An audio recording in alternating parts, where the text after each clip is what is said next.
Buenísimo. Bueno, gracias por la invitación, Juan.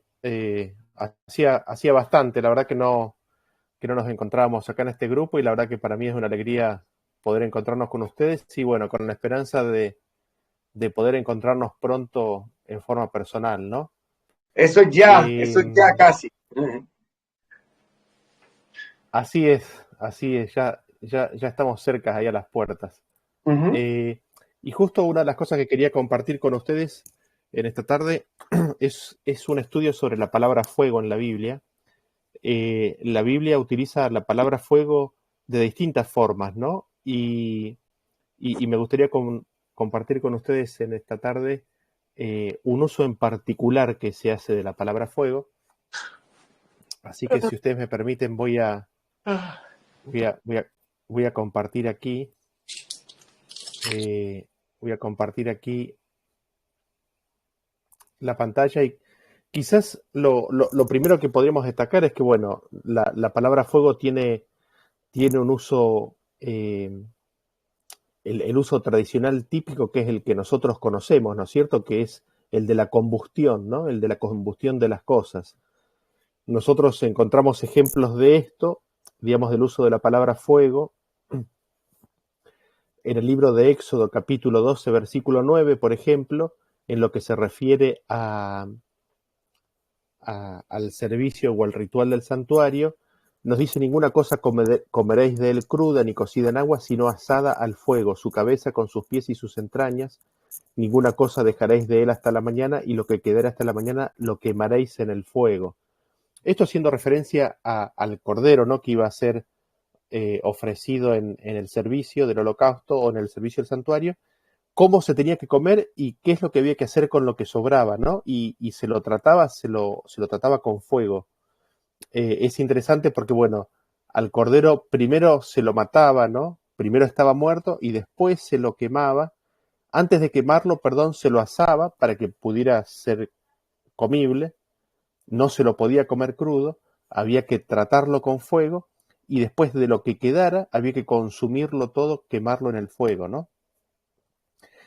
Y es interesante de que esta es una instrucción, ¿no? Que Dios le dio respecto eh, de cómo, digamos, el servicio del santuario justamente trata con el tema del pecado, ¿no? Y de cómo es procesado dentro del pueblo de Dios el pecado y cómo Dios trata con el pecado, eh, está ilustrado, ¿no es cierto?, en el santuario. Y es interesante porque después, volviendo al tema de la palabra fuego, nosotros vemos que en las religiones paganas vecinas, los dioses paganos también usaban el fuego en su servicio. Fíjense ustedes lo que dice Segunda de Reyes capítulo 17, versículo 17 en adelante, dice: e hicieron pasar a sus hijos y sus hijas por fuego, y se dieron adivinaciones y agüeros, y se entregaron a hacer lo malo ante los ojos de Jehová, provocándole a ira. Y el 31 dice: los sabeos hicieron a Nibás y a Tartac, y los de Sepharvaim quemaban sus hijos en el fuego para adorar a Adramelech y a Anamelech, dioses de Sepharvaim. Así que nosotros tenemos que, digamos, en el proceso o en el ritual del santuario, Dios le había dado instrucciones al pueblo de Israel respecto de cómo procesar el tema del pecado a través de los rituales, esto como una ilustración, como una enseñanza, pero nosotros si nos alejamos del pueblo de Israel y vemos a las naciones paganas, ellos también tenían fuego en su adoración, y lo interesante de esto es que en los dioses paganos, sus dioses demandaban como sacrificio la entrega del hijo, ¿no? O la entrega de los hijos, y esos hijos, ¿qué había que hacer en esos dioses paganos? Había que sacrificar a los hijos, a esos dioses paganos, entregándolos o quemándolos en fuego, ¿no? Y nosotros vemos que inclusive que este principio está un poco dentro del pueblo de Israel, de la antigüedad, pero no como una ofrenda, sino como un castigo. No sé si ustedes se acuerdan de Jefté, del profeta. Resulta que Jefté iba a liberar al pueblo de Israel, lo quería liberar, y en esa liberación él sale solo, no llama a los de Efraín, y miren cómo reaccionan los Efraín después de Jefté haber triunfado contra los enemigos que estaban sujetando al pueblo de Israel. Dice entonces se reunieron los varones de Efraín y pasaron hacia el norte y dijeron a Jefté, ¿por qué fuiste a hacer guerra con los hijos de Amón y no nos llamaste para que fuéramos contigo? Nosotros quemaremos tu casa contigo. Fíjense qué gente pesada, ¿no? Eh, nosotros vemos que inclusive aquí dentro del pueblo de Israel vemos que estaba el concepto de un castigo, de castigar al otro con fuego, quemándole la casa y quemándola a la persona, ¿no? Y de vuelta, ahora yendo a los pueblos vecinos, vemos que el castigo y el uso del fuego como castigo no solamente estaba en el pueblo de Israel, sino que también en, en, en las naciones vecinas paganas, lo vemos con los filisteos, en Jueces capítulo 15, versículo 6, que dice, y dijeron los filisteos, ¿quién hizo esto? Y le contestaron, Sansón, el yerno del Timnateo, porque le quitó su mujer y la dio a su compañero. Y vinieron los filisteos y la quemaron a ella y a su padre. Acá de vuelta tenemos otra locura, ¿no? Eh, vamos a castigar a alguien, ¿qué lo vamos a hacer? Lo vamos a quemar, ¿no?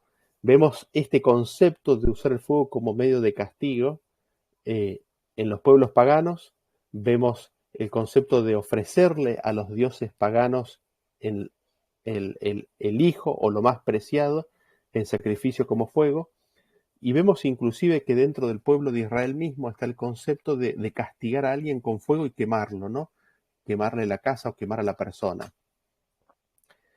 Y a mí me gustaría como darle una vuelta un poco y ver qué es lo que Dios nos habla del fuego y, y, y ver un aspecto solamente, porque es como que hay varios aspectos respecto del fuego, ver un aspecto específico del fuego en relación con Dios.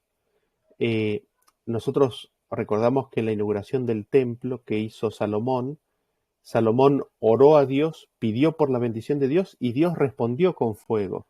Dios mostró su aprobación, Dios dio su bendición al consumir el holocausto y las víctimas que se habían ofrecido ahí, ¿no?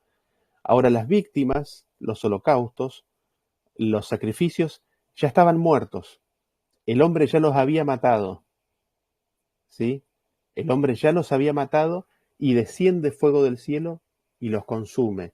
Y esto después de la oración de Salomón.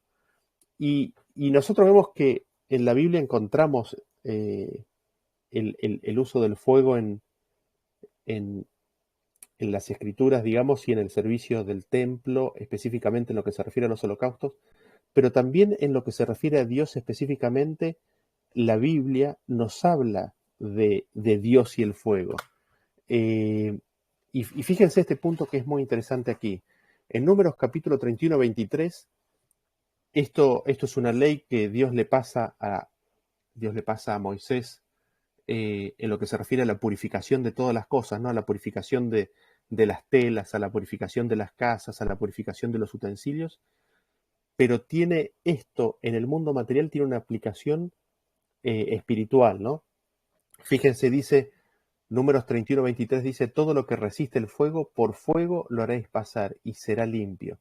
Bien que en las aguas de purificación habrá de purificarse y haréis pasar por agua todo lo que no resiste el fuego. Así que nosotros vemos aquí que en las escrituras se nos presenta al agua y al fuego como dos elementos de purificación. Si el elemento que se quiere purificar resiste el fuego, se tiene que purificar por fuego. Si el elemento que se quiere purificar no resiste el fuego, entonces hay que pasarlo por agua. Y pensemos en una ropa, ¿no es cierto? Una ropa que se ensució.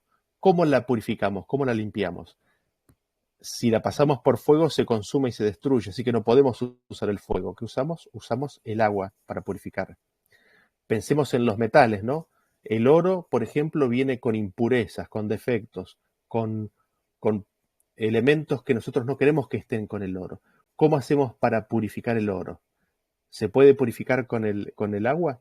No, se tiene que purificar con el fuego, ¿no? Y este es un principio que es interesante porque es un principio que habla acerca de la limpieza y de la purificación de las cosas, pero también nos remite a un aspecto espiritual. ¿Por qué? Ustedes recordarán, ¿no? El que no naciere del agua y del espíritu, ¿no? Eh, el espíritu siendo como un símbolo del fuego. He aquí el que bautiza con el espíritu y con fuego. anunció Juan el Bautista a Jesús.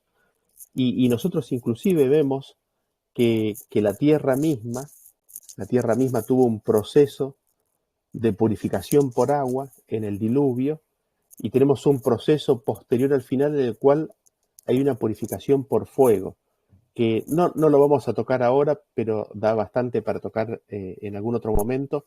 Vemos este principio de que las cosas se purifican por agua y por fuego, o por fuego, las cosas, y después en el ámbito espiritual hay una purificación que ocurre, hay una purificación que Dios puede y quiere hacer a través de estos dos elementos, ¿no? Del fuego y del agua. Y quizás lo primero que me gustaría destacar aquí es un par de versículos relacionados con el hecho de Dios con el fuego, ¿no? Fíjense que en Éxodo capítulo 19, versículo 18, esto es justo antes de que Dios diera los 10 mandamientos, dice de que todo el monte Sinaí humeaba. ¿Por qué? Porque Jehová había descendido sobre él en fuego, y el humo subía como el humo de un horno, y todo el monte se estremecía en gran manera. Así que nosotros vemos que Jehová desciende, y él, ¿cómo desciende? Desciende en fuego, es decir, lo rodeaba fuego, ¿no? Y hablando del mismo evento, en Deuteronomio capítulo 4, versículo 12, nos dice que habló Jehová con vosotros de en medio del fuego. Oíste la voz de sus palabras, mas a excepción de oír la voz, ninguna figura visteis. Así que nosotros vemos que Jehová descendió sobre el monte Sinaí en fuego, y cuando habló los 10 mandamientos, Dios habló ¿desde dónde? Habló desde el medio del fuego. Y uno se podría preguntar, bueno, pero ¿cómo es este fuego? ¿Podemos conocer algo más? Y lo interesante es que lo leemos en Éxodo capítulo 3, versículo 2.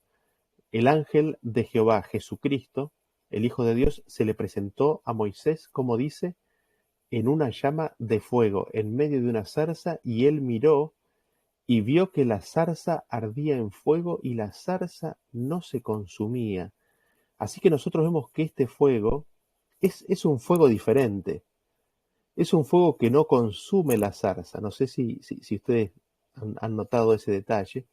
Este fuego que rodeaba al ángel de Jehová era un fuego que no consumía a la zarza.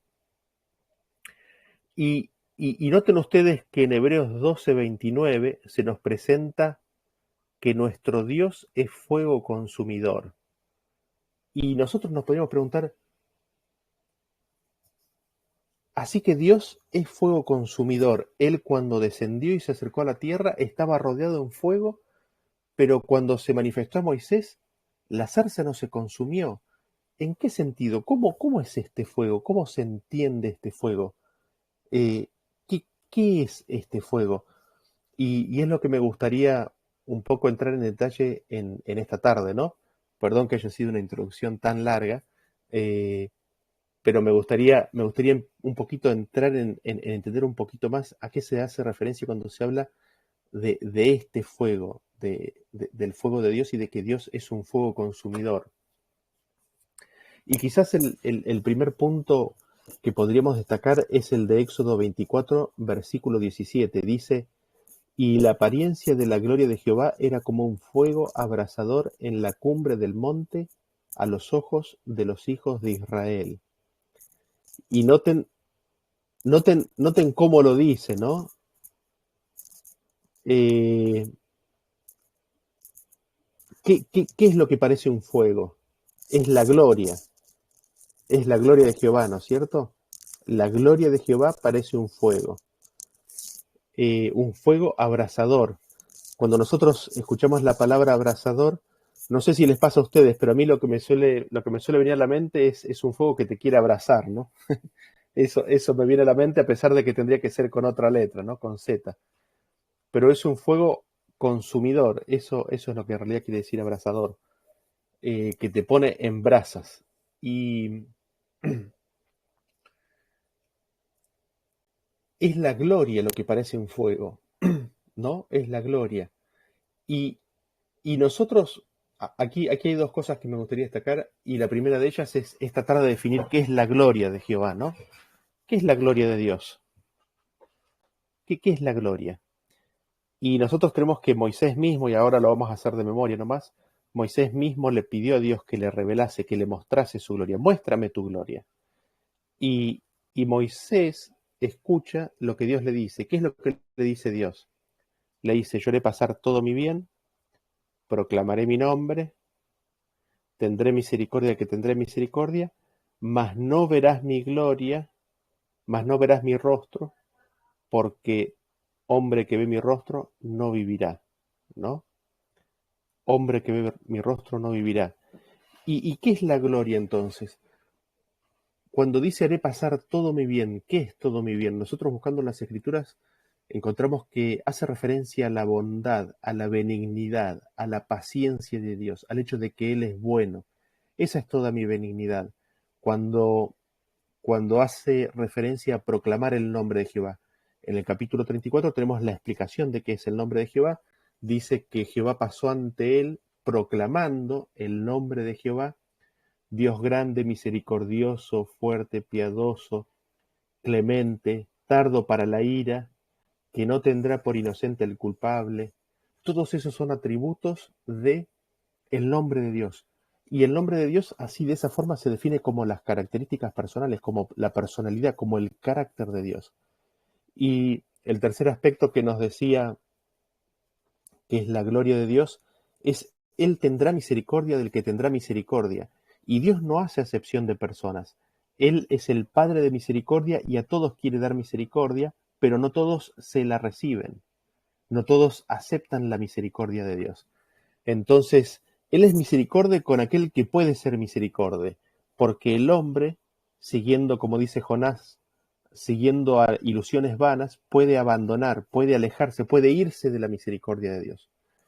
Entonces nosotros vemos que la gloria de Dios, ¿en qué consiste? La gloria de Dios consiste en su bondad, en su benignidad, en su, en su piedad, en su misericordia, en que Él quiere bendecir, en que es clemente, en que perdona la iniquidad, en de que no tiene inocente al que es culpable, al que no, digamos, no cambia la situación teniendo por inocente a aquel que es culpable.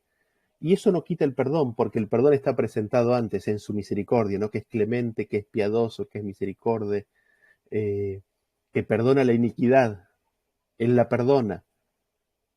Y eso forma parte de su misericordia, ¿no es cierto? El querer darte su perdón, el querer darte su misericordia, pero si no la querés recibir, te quedaste sin la misericordia y te quedaste sin el perdón. Y es en esa condición donde entra a jugar Él, no tendrá por inocente al culpable.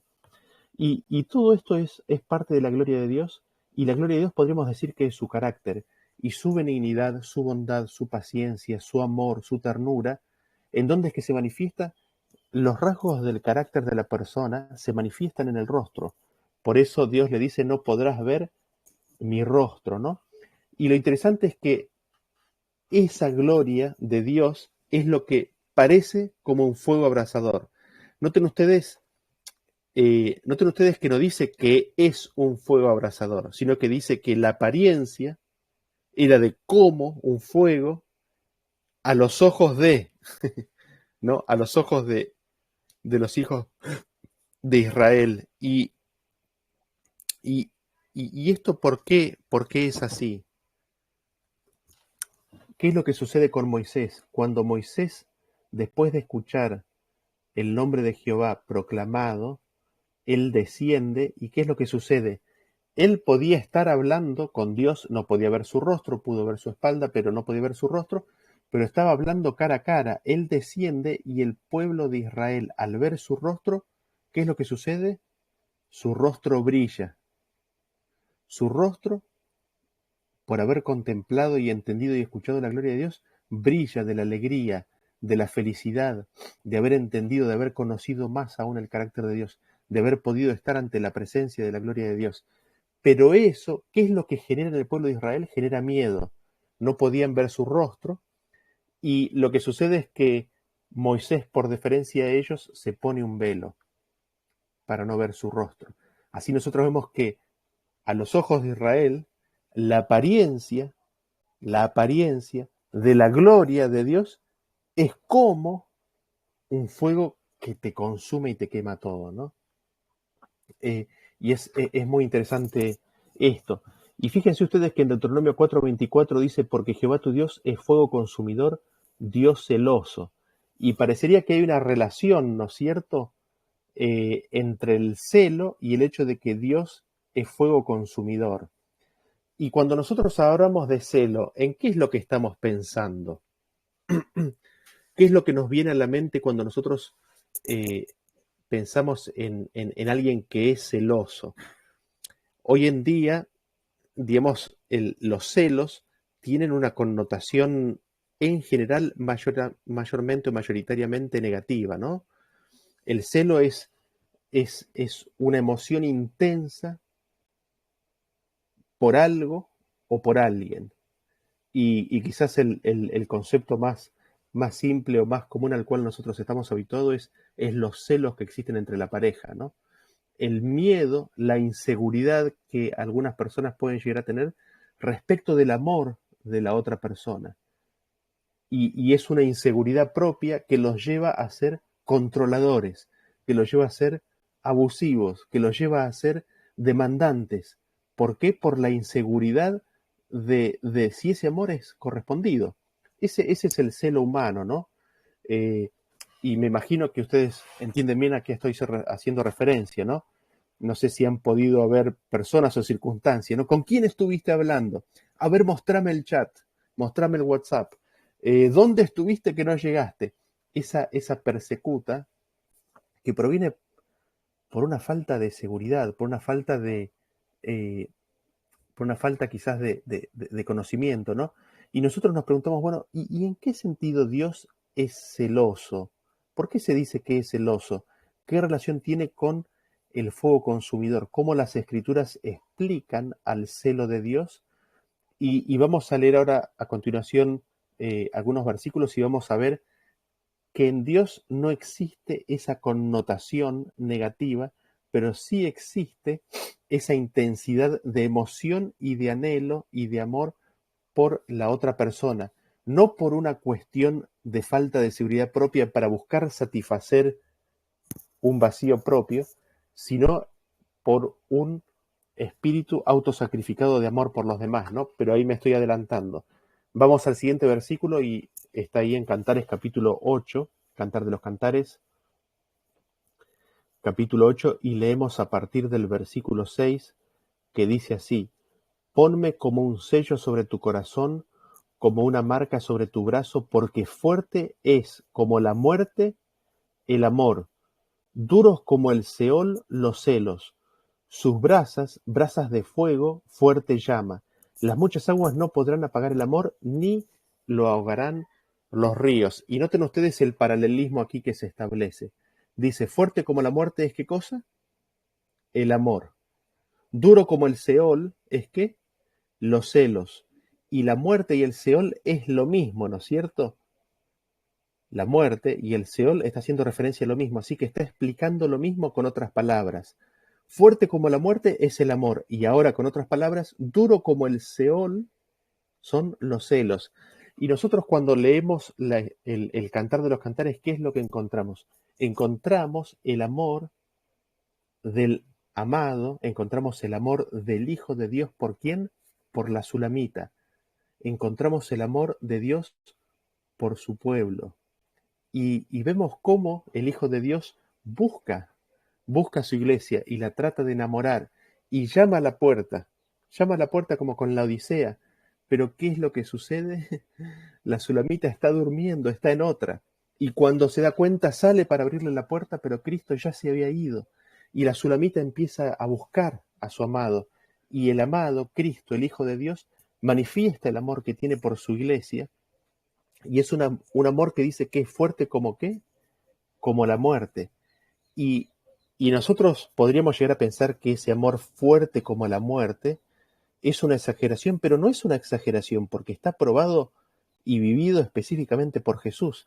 De tal manera amó Dios al mundo que entregó a su Hijo.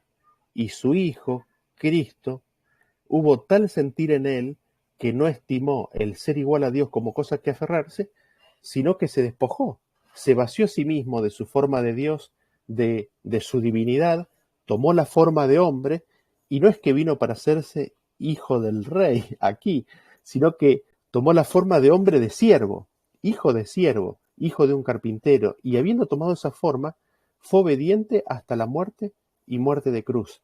Así nosotros vemos que el amor de Dios manifestado y revelado por el amor de Cristo por cada uno de nosotros es fuerte, es tan fuerte que está dispuesto a entregar su propia vida, está dispuesto a morir Él para que nosotros tengamos vida.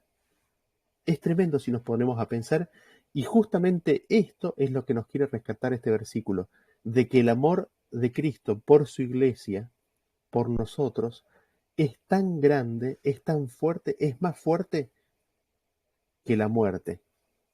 Dice, y este amor, ¿cómo se lo describe? Se lo describe como celos, ¿no? Es el celo de Dios. Y este amor, este celo, es decir, este sentimiento de amor tan intenso que tiene Dios por su pueblo, es descrito como celo. ¿Y qué es lo que dice? Que es fuerte llama, es como brasas encendidas.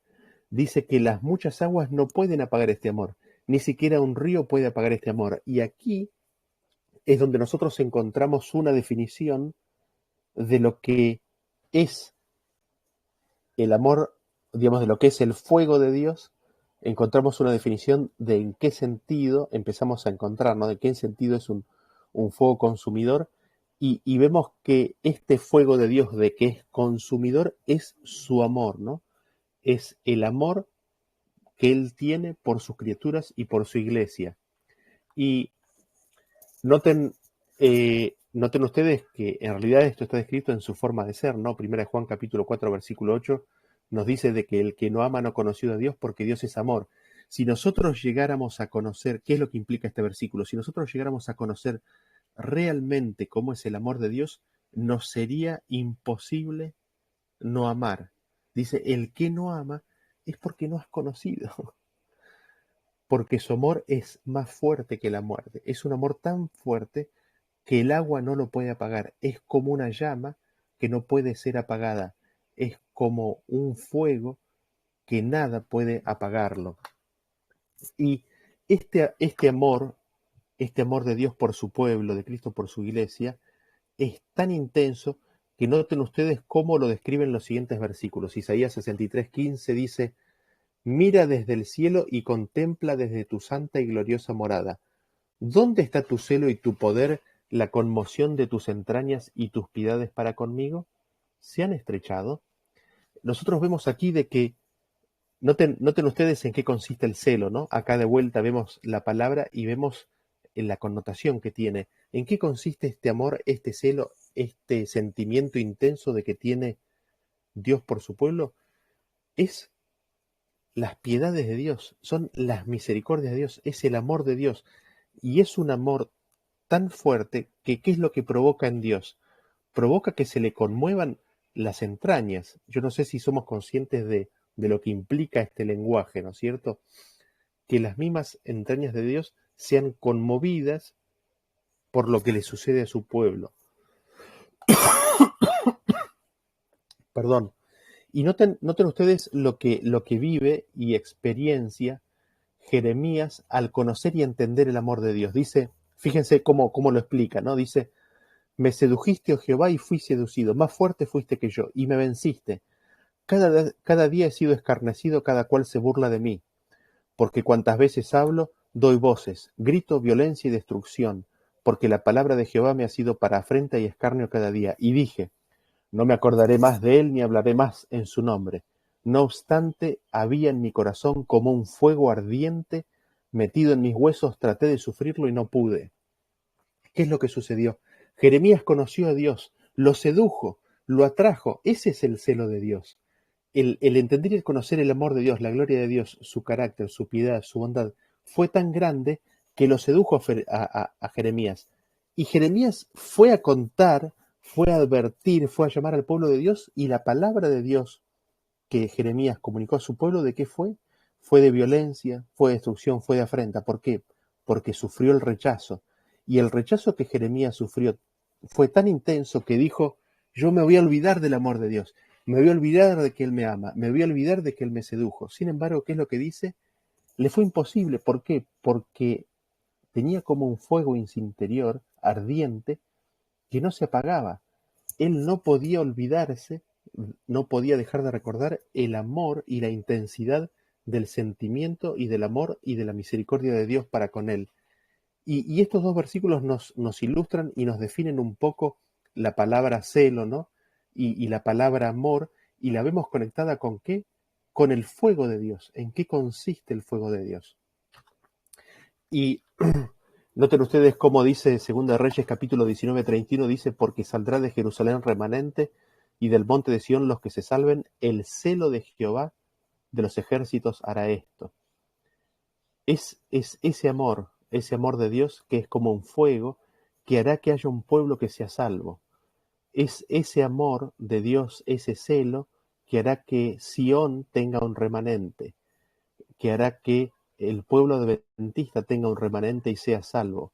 Es el amor y el celo de Dios que hará que seamos salvos al final. Y al respecto me gustaría entrar un poquito más en detalle y conectarlo a esto con que el fuego, el amor de Dios con el Espíritu Santo. Noten ustedes, y el Espíritu Santo siendo como fuego, como agente purificador, ¿no? Noten ustedes Apocalipsis capítulo 4, versículo 5, que dice, y del trono salían relámpagos y truenos y voces, y delante del trono ardían 7 lámparas de fuego, las cuales son los 7 espíritus de Dios.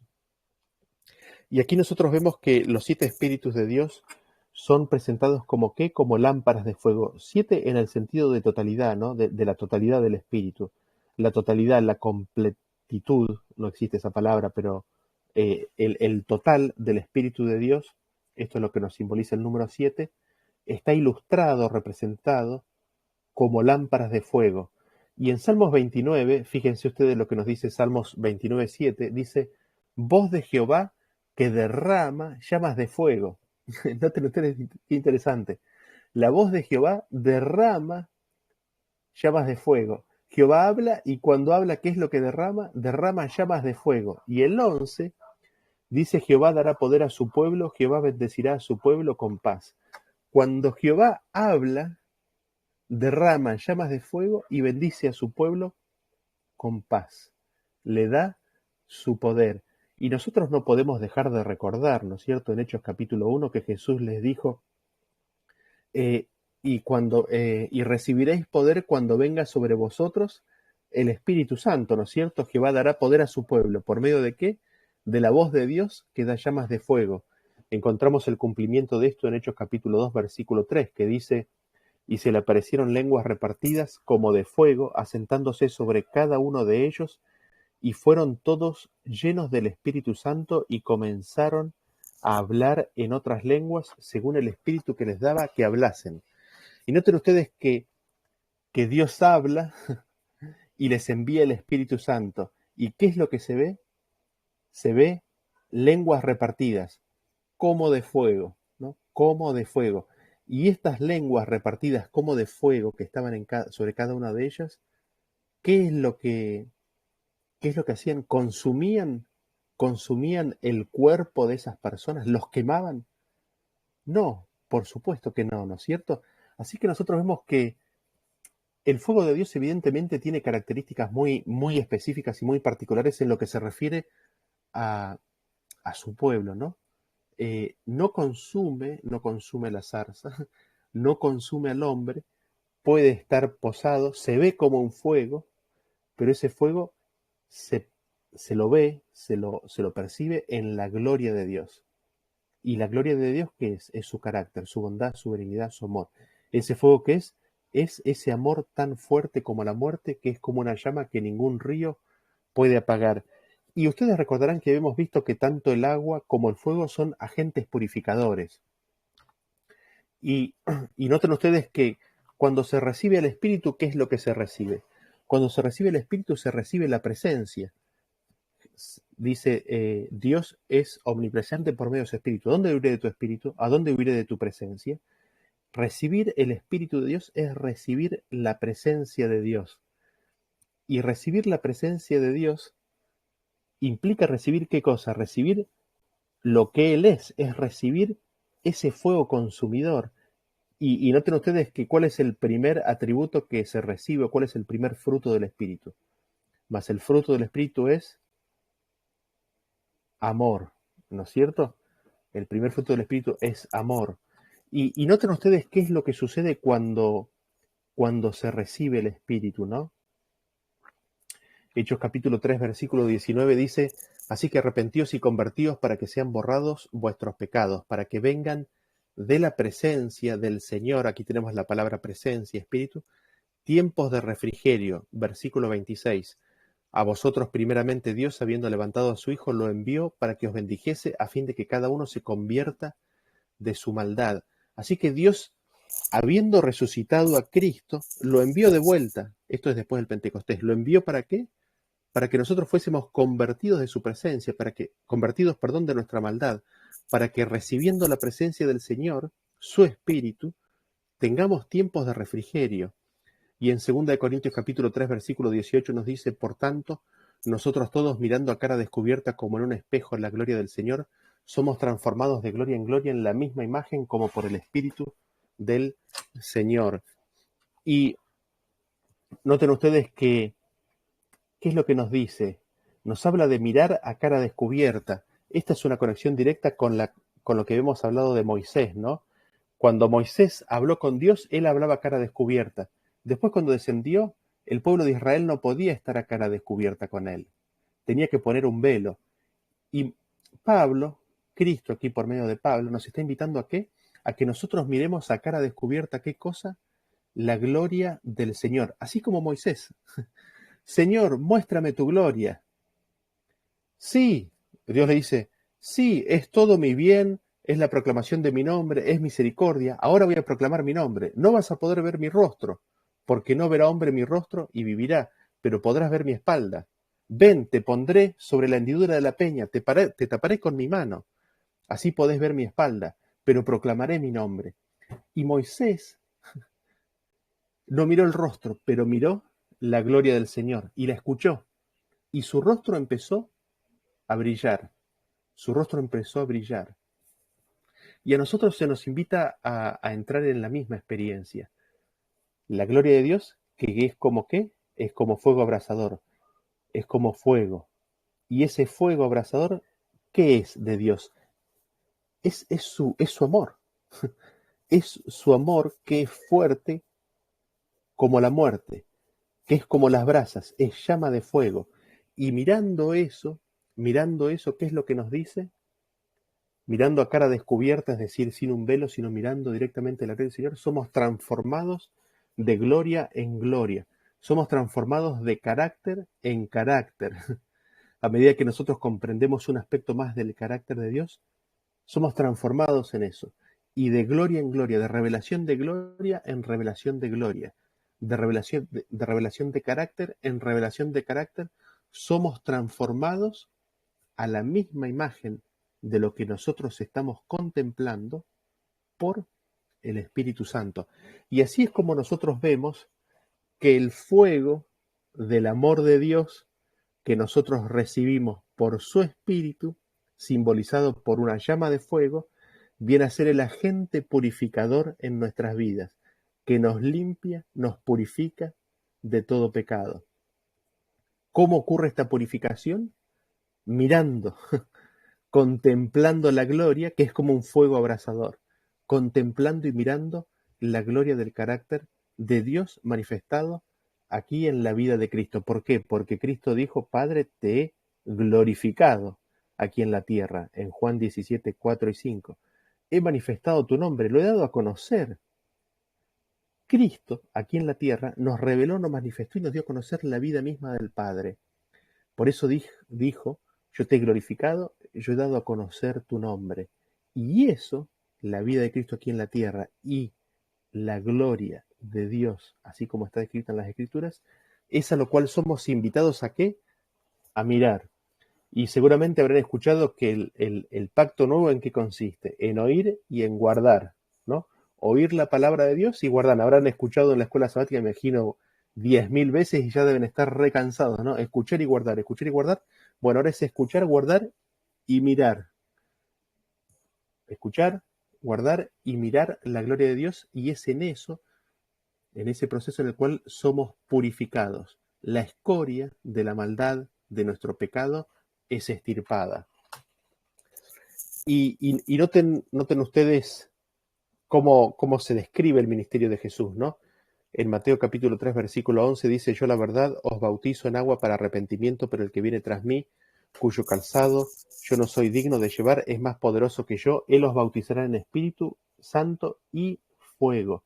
Así que el bautismo del fuego de Cristo es un bautismo que Cristo nos da, y que Él nos da cuando nos da de su Espíritu. Ese es el fuego de su amor que nos purifica, que nos limpia, que nos transforma. Y noten ustedes que dentro de este proceso de purificación hay otro fuego que me gustaría que notemos a continuación. Vamos a cambiar un poquito. Hay otro fuego. Lucas capítulo 12, versículo 49 dice: fuego vine a echar en la tierra, ¿y qué quiero si ya se ha encendido? De un bautismo tengo que ser bautizado, y cómo me angustio hasta que se cumpla. ¿Penséis que he venido para dar paz en la tierra? Os digo, no, sino disensión. Porque de aquí en adelante 5 en una familia estarán divididos, 3 contra 2 y 2 contra 3. Estará dividido el padre contra el hijo, y el hijo contra el padre, la madre contra la hija, y la hija contra la madre, la suegra contra la nuera, y la nuera contra su suegra. ¿Y de qué está hablando Jesús aquí? Jesús vino a este mundo para revelarnos la gloria y el carácter de Dios.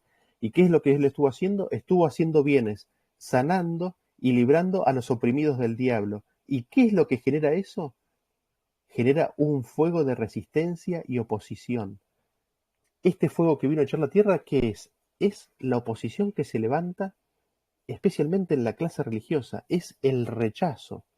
Y si nosotros nos ponemos a mirar, cada vez que Jesús hacía un acto de bondad o de misericordia, se levantaban enojados para condenarlo.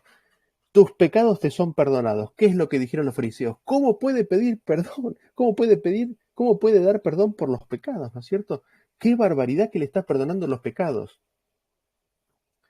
El hombre de la mano seca.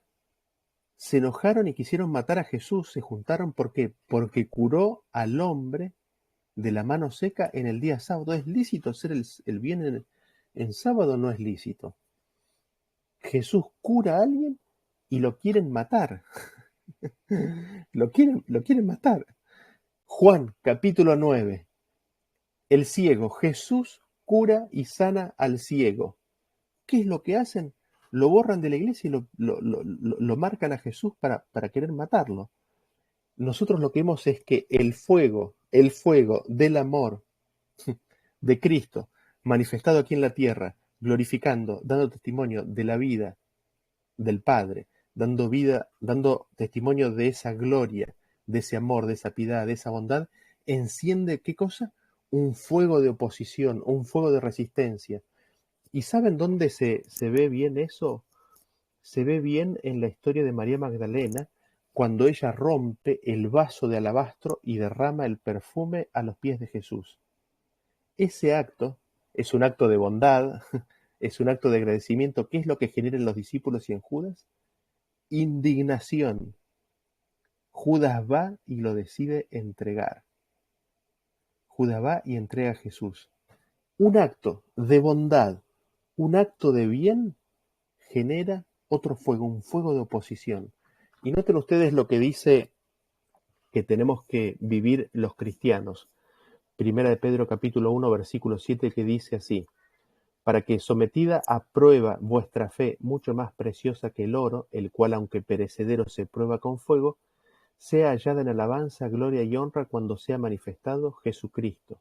Y en Apocalipsis, en el mensaje a la iglesia de la Odisea, el testigo fiel, es decir, el testigo que no miente, nos dice: yo te recomiendo que compres de mí, ¿qué?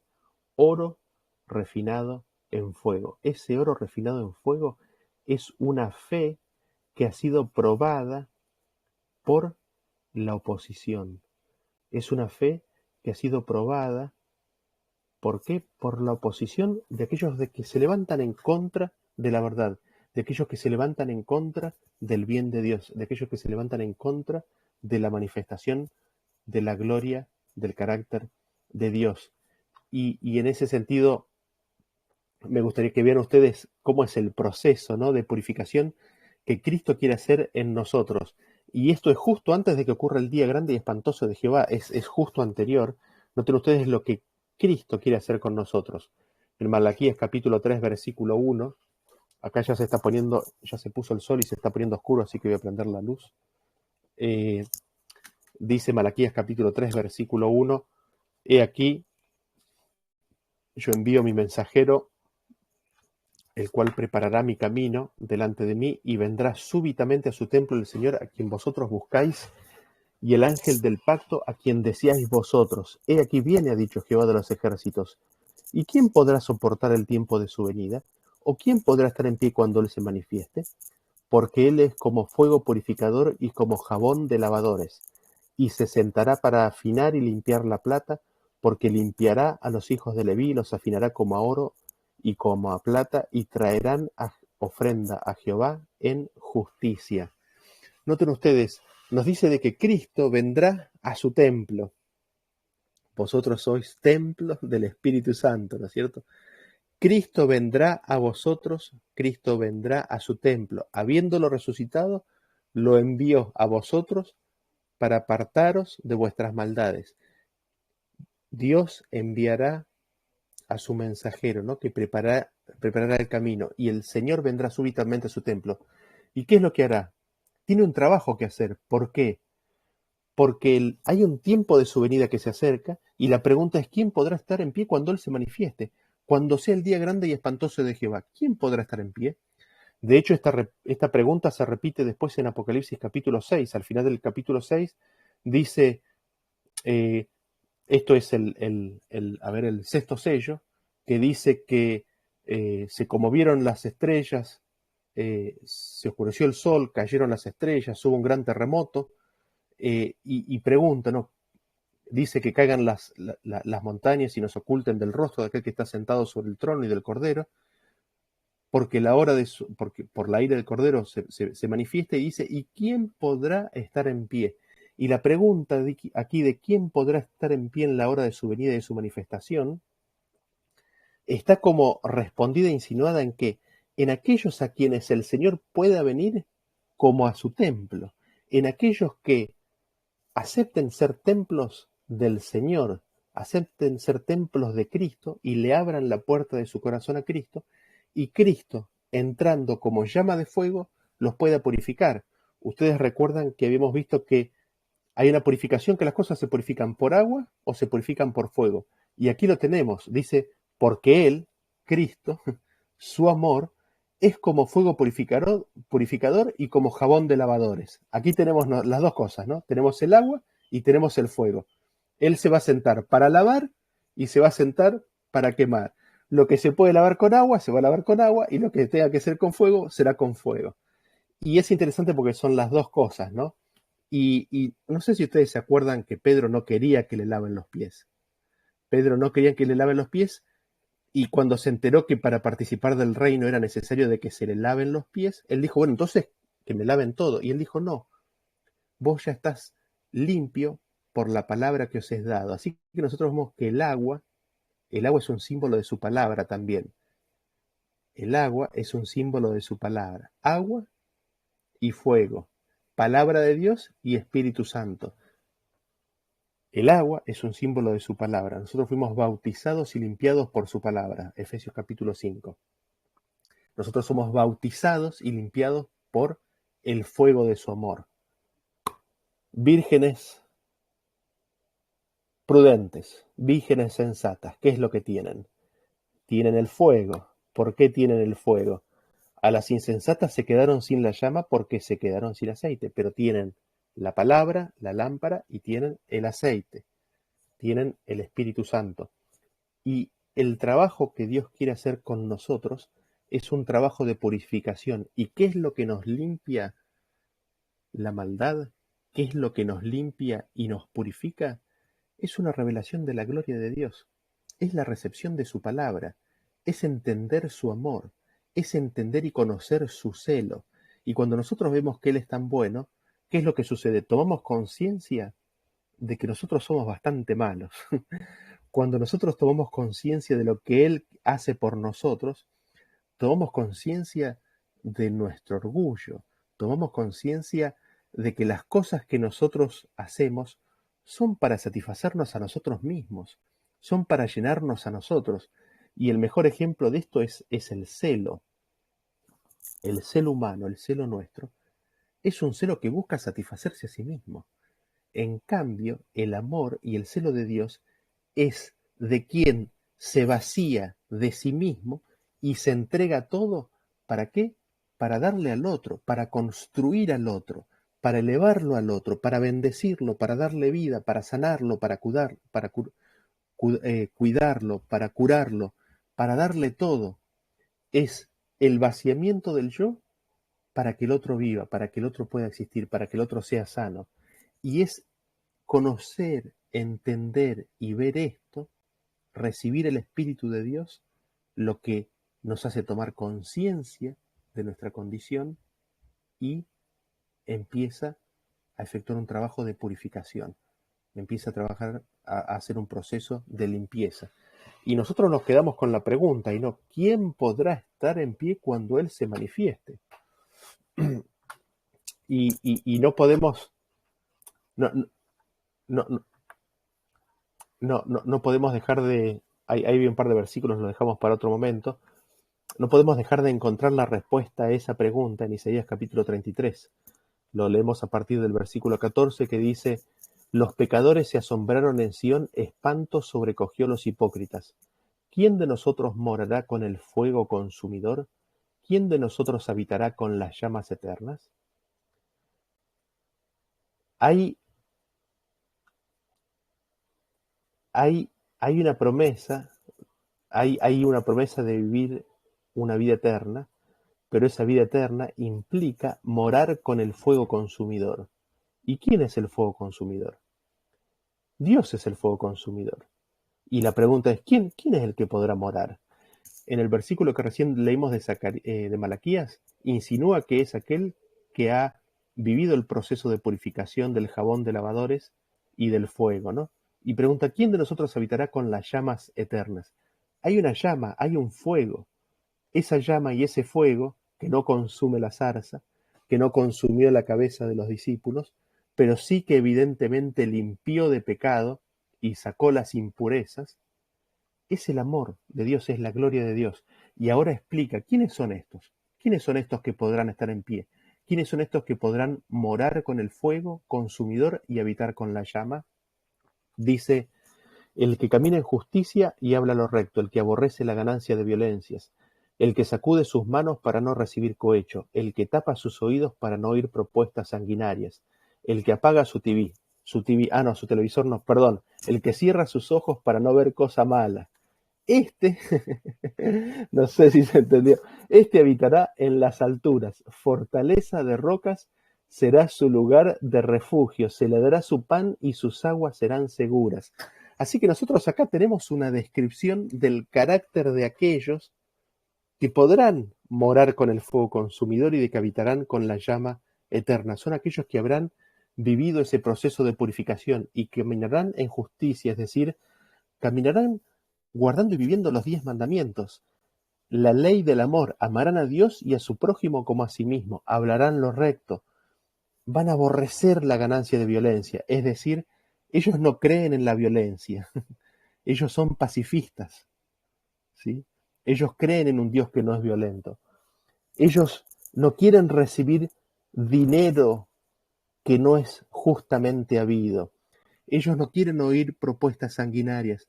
Si hay algo que es malo, ellos tapan los ojos, no quieren ver, no quieren alimentarse en la maldad.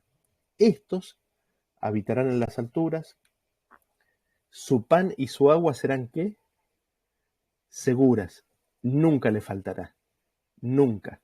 ¿Y qué es lo que dice? Después dice algo más que Moisés en su momento no lo pudo ver, pero después sí lo pudo ver. Dice, tus ojos verán al rey en su hermosura, verán la tierra que está lejos.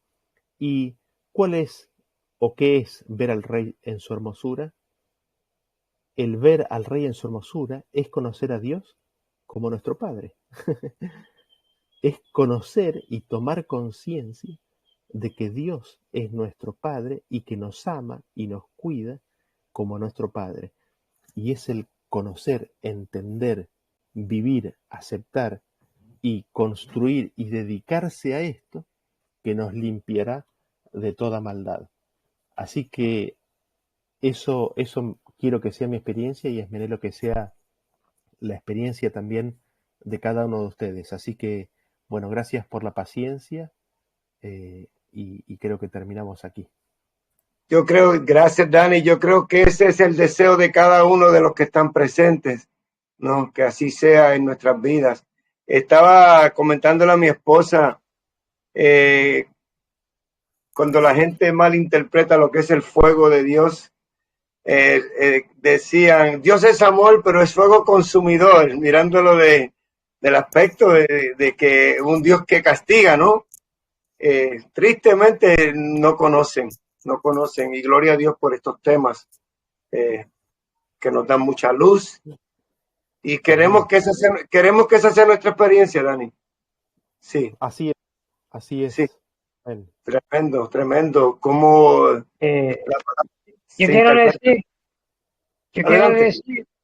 quiero decir que para que nosotros no podamos ser quemados, ¿verdad? Tenemos que ser fuego igual que Dios.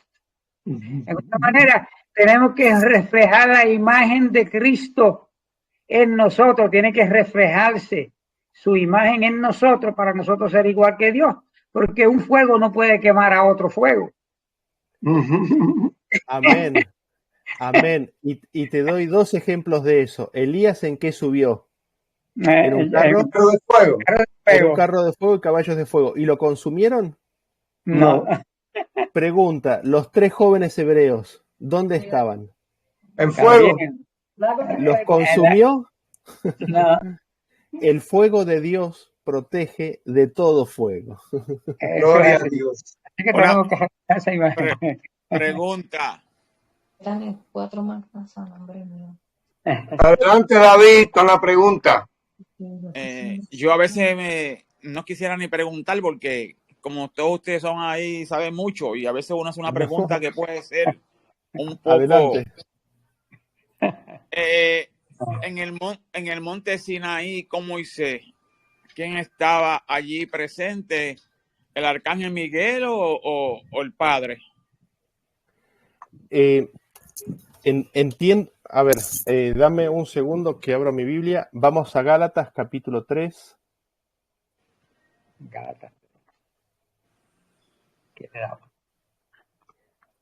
Gálatas, capítulo 3.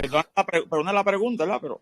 No, está bien, David, tranquilo. No hay ningún problema, para eso estamos. Nosotros no tenemos todas las respuestas también, pero las podemos estudiar. Un segundo.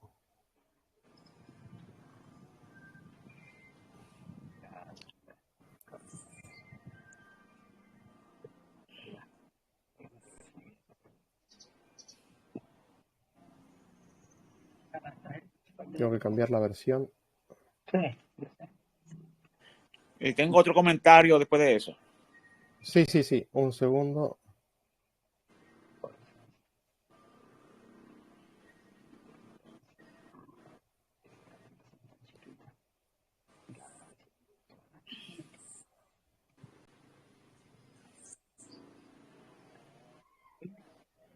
Fíjate Gálatas capítulo 3, versículo 19.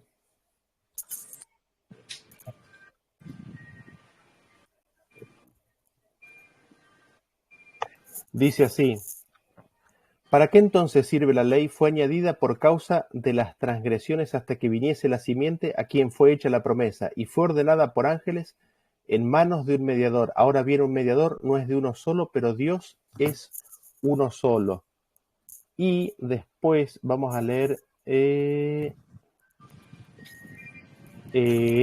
antes de leer Deuteronomio capítulo 33, fíjate lo que dice Gálatas 3:19, dice que la ley fue añadida. Otra traducción aceptable para esa palabra añadida es que fue hablada. Ambas traducciones son correctas. La ley fue añadida, fue agregada, fue hablada. ¿Por qué? Por causa de las transgresiones que viene el pueblo de Israel. Dice hasta que viniese la simiente que fue hecha la promesa y fue ordenada por ángeles en manos de un mediador. Es decir, la palabra ordenada también habla de que como que había un escuadrón, como que había un grupo de ángeles rodeando el lugar. Esa es la idea que da en el original la palabra ordenada. Cuando la ley fue dada, dice que fue dada por manos de un mediador. ¿Y quién es el mediador? Hay un solo mediador entre Dios y los hombres y es Cristo Jesús. Así que nosotros tenemos que la fuente del mensaje, ¿quién fue? Fue el Padre, pero fue dada por mano de un mediador, es decir, fue dada por medio de Cristo. Y nosotros tenemos que todas las cosas fueron hechas por medio de Cristo. De hecho, Él es la palabra de Dios y nada de lo que fue hecho, especialmente en lo que se refiere a la redención de este mundo, fue hecho fuera de Cristo. ¿Por qué? Porque Él puso todas las cosas bajo sus pies. Así que el Padre y el Hijo descendieron y el Padre dio la ley, pero la dio en la voz de su Hijo, si se entiende, y estaba rodeado de ángeles. Y te lo voy a probar esto con 2 versículos más, dame un segundo. Dani, fuente y canal. ¿No? Así es. Fuente y canal. Así es, fuente y canal. Fíjate que después vamos a Deuteronomio capítulo 33, versículo 1, que dice, esta es la bendición con la cual, perdón que vaya tan rápido, Deuteronomio 33, leemos a partir de 1, dice, esta es la bendición con la cual bendijo Moisés, varón de Dios, a los hijos de Israel antes que muriese. Dijo, Jehová vino de Sinaí y de Seir les esclareció, resplandeció sobre el monte de Parán y vino de entre 10 millares de santos con la ley de fuego a su mano derecha. El Padre descendió y vino con 10 millares de santos, ¿no? Con ángeles, estuvo rodeado de ángeles, fue el Padre y el Hijo. Y después, el otro versículo que tenemos que leer para esto es Éxodo capítulo... creo que es 23, a ver. 23, sí. 23, versículo 20, 21 y 22. Éxodo capítulo 23.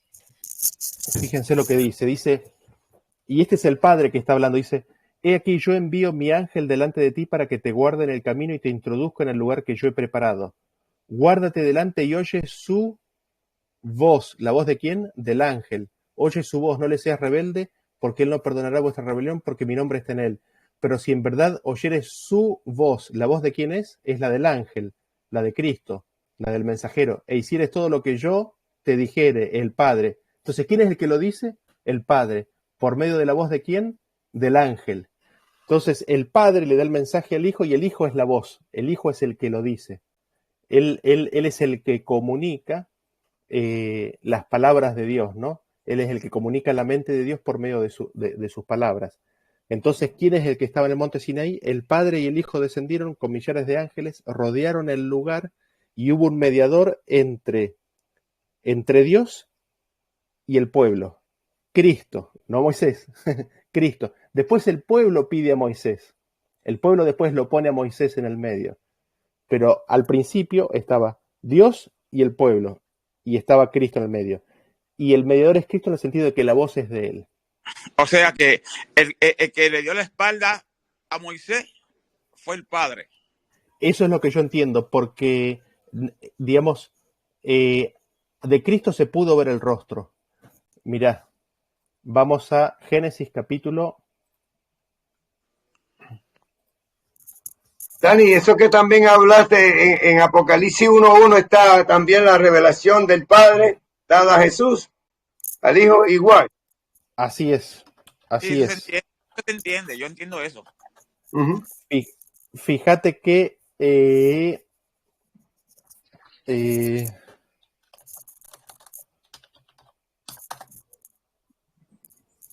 Génesis capítulo 32.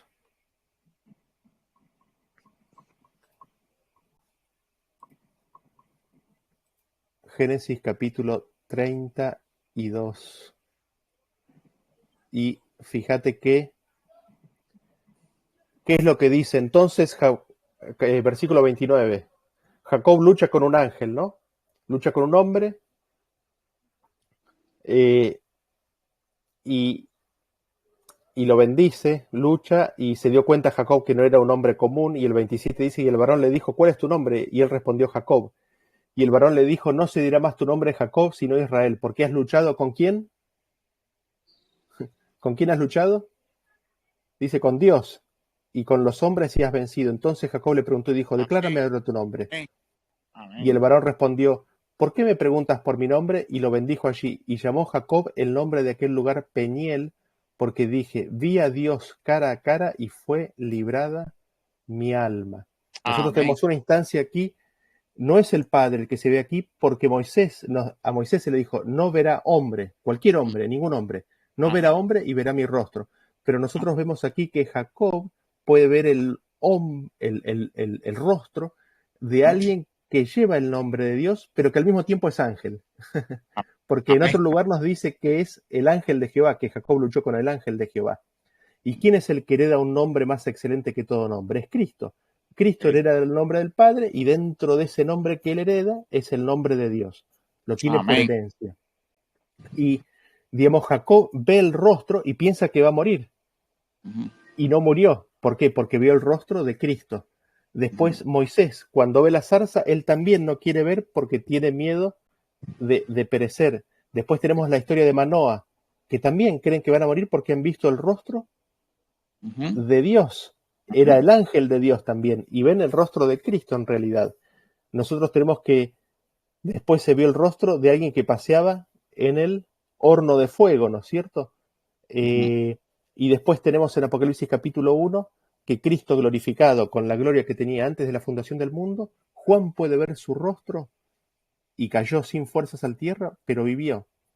Y había un caso más, Isaías capítulo 6 nos dice que Isaías cuando vio el rostro y vio la gloria de Jehová, dijo, he aquí soy hombre muerto, porque mis ojos, porque yo hombre de labios impuros, han visto al Rey de los ejércitos, he visto su rostro. Él cree que va a morir, sin embargo no muere, ha sido purificado. Y después en Juan capítulo 12 nos dice que el que vio Isaías, vio a Jesús, vio al Hijo de Dios. Entonces, en estas historias, en la historia de Jacob, en la historia de Manoa, en la historia de Isaías y en la historia de Juan en Apocalipsis 1, vemos que todos ellos ven a Jesús y ven su rostro y no mueren. Y tenemos la palabra de Moisés que dice que no podrá ver hombre mi rostro y vivir. Ahora, habiendo dicho eso, es interesante porque de Dios el Padre algo se ha podido ver, y eso depende de cuán cerca el hombre ha estado dispuesto a recibir la revelación de Dios, ¿no? Nosotros tenemos a Moisés que no podía ver el rostro, pero pudo ver la espalda. Después nosotros tenemos en Daniel que se sentó el juez, ¿no es cierto? Y que, ¿cómo era su cabello? Pudo ver su cabello, pero no pudo ver su rostro. Lo interesante es que Daniel es un profeta amado. Y después nosotros tenemos en Juan, el discípulo amado, el amor que ellos estuvieron dispuestos a recibir y contemplar, que pudo ver al que se sentó en el trono, que tenía un libro en su mano, y vio su mano, ¿no es cierto? Pero no pudo ver su rostro. Entonces, las personas que reciben el amor de Dios pueden empezar a contemplar parte del cuerpo del Padre sin verlo. Y eso lo vemos en la historia de Juan, capítulo 4, y en la historia de Daniel, capítulo 7. Pero nunca ver sin poder ver su rostro. Entonces, volviendo a la escena esta de Moisés, el que hablaba era Cristo, pero hablaba en nombre del Padre. Viste que cuando Nabucodonosor mandó el edicto, dice que mandó para que lean el edicto, e iba el oficial y decía, yo, Nabucodonosor, declaro lo siguiente, que hay un solo Dios que ha de ser adorado y obedecido en todas las tierras. Pero el que hablaba era el vocero. Él decía, yo, Nabucodonosor, digo tal cosa, pero él no era Nabucodonosor, era el que anunciaba, pero tenía la palabra de Nabucodonosor. Entonces Cristo habla las palabras del Padre y habla como si fuera el Padre, anunciándolas, pero es la voz de Cristo diciendo las palabras del Padre. Estaban entonces allí los dos Jehová. lo que tuvieron, los dos Jehová estuvieron presentes en el Sinaí. Y es, así lo entiendo. Como cuando estuvo Abraham, que iban a destruir la Sodoma, había un Jehová en la tierra y estaba Jehová allá arriba, estaban los dos Jehová. Así es.